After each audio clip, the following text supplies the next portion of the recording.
Hi, cash versus Bitcoin, Staggering victory. This interview by Emma Barrer, Catherine Hartog and Camille Ibos was first published in French in issue 22 of Emile, the quarterly magazine published by the Alumni of Sciences of Paris. It is republished here with permission of the authors and the publication. The COVID-19 pandemic has reignited speculation around the end of cash. However, cash does not yet seem ready to move out. As Marc Schwartz, CEO of the Monnaie de Paris, the French Mint, and Yanis Masseouni, economics students, explain, they have recently published a study for Terra Nova entitled The Great Paradox or Why the Reign of Cash is Far from Over. They discuss here the history of money and explain why cash is not yet in the process of extinction. Marc Schwartz, you are chairman and CEO of Monnaie de Paris. How do you explain the recurring rumors about the disappearance of species? The role of cash as a means of payment is diminishing. That's a fact. When you go to the bakery, you can pay for your bread with a contactless card which symbolically raises questions. Recently, we saw that raising the ceiling for contactless payments from 30 to 50 euros would lead to the disappearance of cash. In our opinion, this has very little effect. We know that the level at which we switch from cash to card payments is somewhere between 20 and 25 euros. On the other hand, the disappearance of the floor, which no longer requires you to pay cash for small amounts, has really taken a bite out for the use of cash. What was the role of the pandemic in this phenomenon? The coronavirus was the main argument. During the health crisis, there were concerns about cash payments, as banknotes and coins are passed from hands to hands, as they supposedly presented a higher risk of viral transmission, but in fact, scientific students have shown that this is not the case.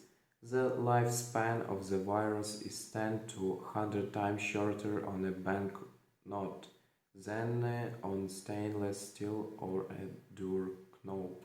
In addition, coins are made with copper, a bactericidal material, so the reality contradicts the rumor. This false idea has gone so far that avoiding cash has frequently been perceived as an anti-COVID safety precaution, with signs in shops recommending to favor contactless payments. But it is important to recall that it is the role of the health ministry to decide what safety precautions should be mandated. And even though paying with a card was not one of them, the idea has spread and cash usage has diminished. You are both co-author of the note The Great Paradox or Why the Reign of Cash is Far from Over, which addresses these questions. What is this paradox? When I arrived at the Monnaie de Paris 2 years ago, I discovered the rumors about the end of cash. John Maynard Keynes spoke of gold as a barbaric relic, and today, with the widespread idea that digital will replace physical money, I wondered whether cash might be the barbaric relic of our time. We therefore used the term paradox for the title of our paper, because on the one hand, we hear that cash will disappear, and on the other, we see that the volume of cash in circulation continues to increase.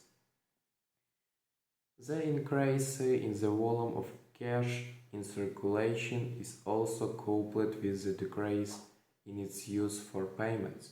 The second paradox stems from the store of value phenomenon, according to which we use money to save raises and to pay.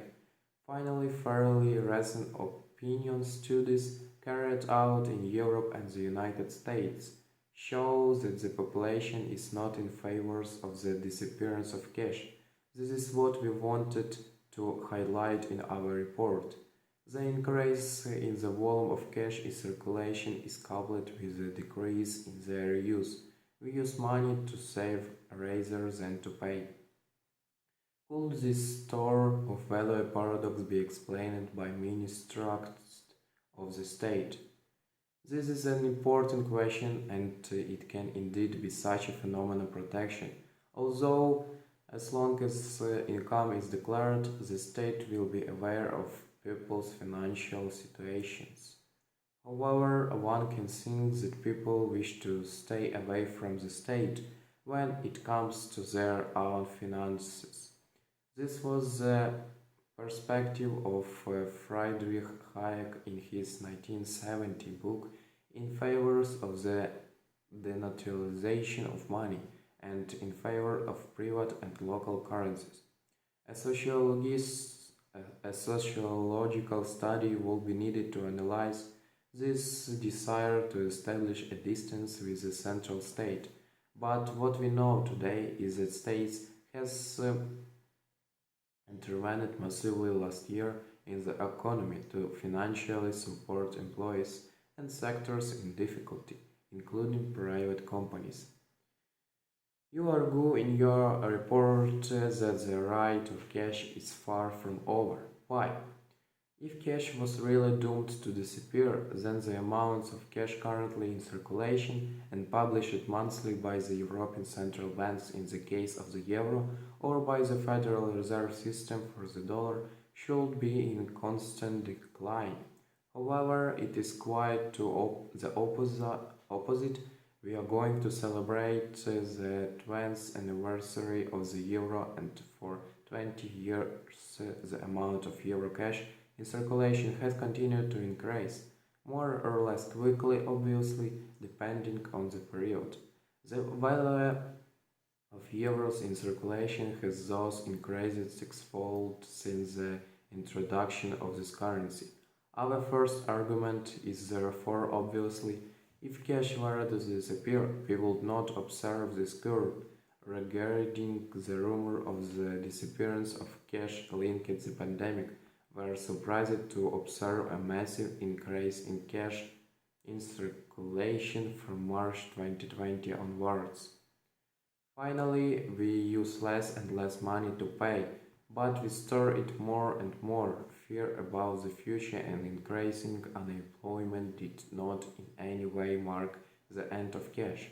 On the contrary, they accelerated the demand for cash all over the world.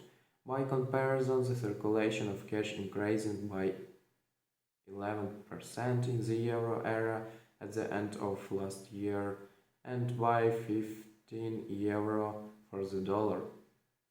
By American counterpart, the president of the US Mint even told me that there had been a shortage of coin in the United States during this period and that they had to increase production by 40%. It had not happened since 20 years, and this leads us to think that cash has a very bright future ahead. Fear about the future and increasing employment did not in any way mark the end of cash. On the contrary, they accelerated the demand for cash all over the world. Thank you for watching this video. Bye.